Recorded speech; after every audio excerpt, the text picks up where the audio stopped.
Hi, I'm Michael Bobay from the Indiana University School of Medicine. I am the first author on the paper.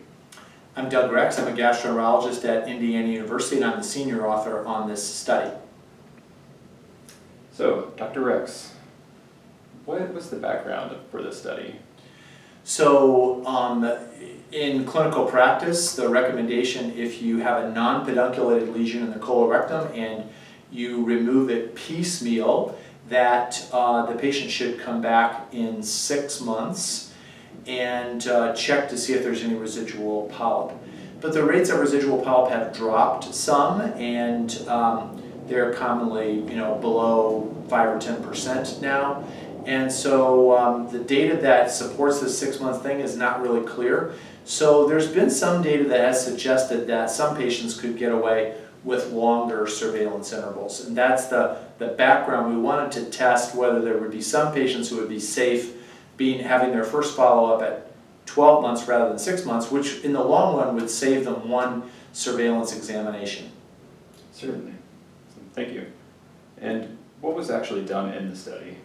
So we keep a database of all the patients that are referred to us for the resection of large polyps. So we look specifically at lesions that were 20 millimeters or larger, non-pedunculated shape, and they were removed piecemeal.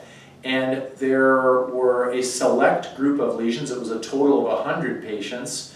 71 of them were actually assigned to 12-month surveillance, and the other 29 actually were assigned to 6 months, but they didn't show up until after 10 months. And then 400 and some that came in had their routine surveillance at about 6 months. We simply looked at the recurrence rates at the first follow-up.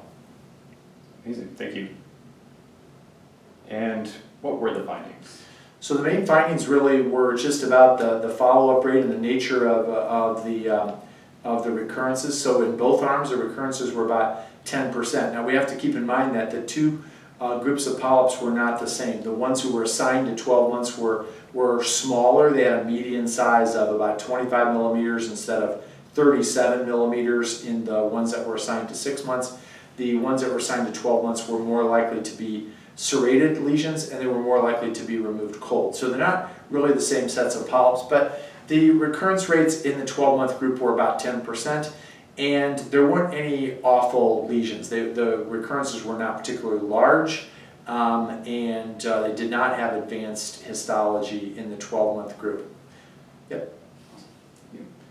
And what can you conclude from the study?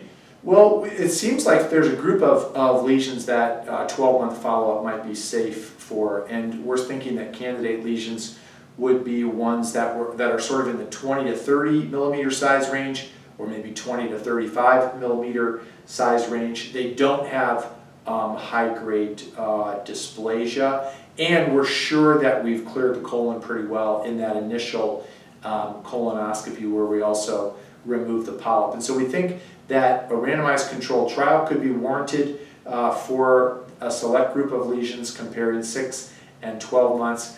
Our usual sequence, if we do the first follow-up at 6 months, is the second follow-up at 18 months. Then we go out to 54 months, 3 years after the second follow-up, then eventually to 5 years.